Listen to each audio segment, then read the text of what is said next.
Hey everybody, Nelson, alcoholic addict. Again, that's not my real name. I use the pseudonym here at LOL Sober. I wanted to talk today. I've been thinking a lot about motives recently because doing the right thing is great, but doing the right thing for the right reasons is really the true test of my sobriety right now.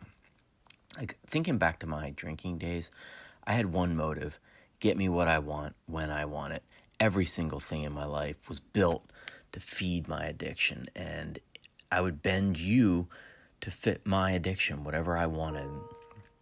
So I talked lots of people into enabling me, and I got really, really good at it. And guess what? That didn't just go away when I got sober. I'll give you a good example.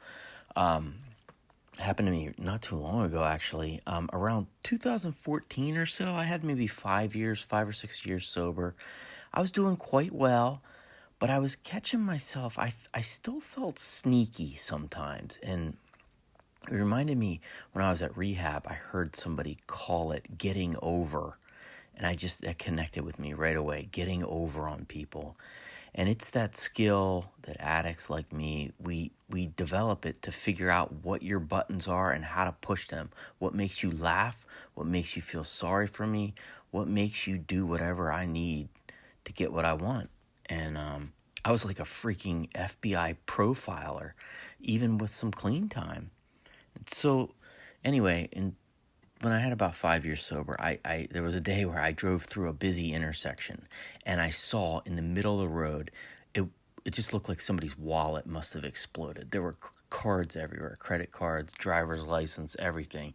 And I remember driving through the intersection and thinking, like, my first thought was, geez, it sucks for that guy. But then I thought, there's that good voice, that good angel voice in your head that 12-step programs have taught me. And I was like, what would you want somebody to do if that was your life laying out there on the road? And so I pulled over and I went back and I ran out between red lights and I gathered up all the stuff. And it turns out it was a woman who lived in the area. Just everything about her was sitting there in the intersection.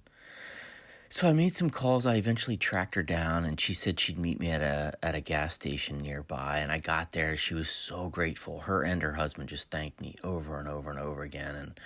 And I kept saying stuff like, "Oh, no big deal. Just happy to help out." I didn't really mean that, though. And I caught myself because before she left, I'll never forget, she shook my hand and she said, "You deserve for something really nice to happen to you." And my first thought was, yeah, how about you give me $50, lady? Jeez.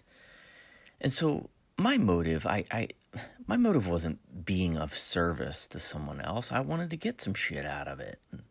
So I caught myself, like I said, I called some program friends. I told them about it.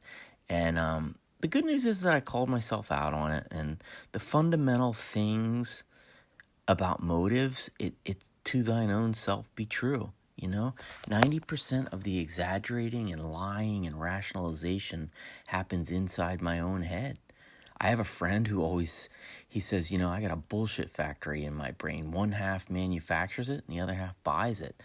I got a bullshit factory in my head, So I'll tell you, I'm telling you this story because it has a good kicker. About a week later, I find a letter in my mailbox at work. And it's from the lady whose wallet I found. And it's this beautiful handwritten note about how much she appreciated my kind gesture. And also in that envelope was a typed up letter, a copy that she had sent to the CEO of my company, saying she knows my company will always be in good hands because they hire people like me.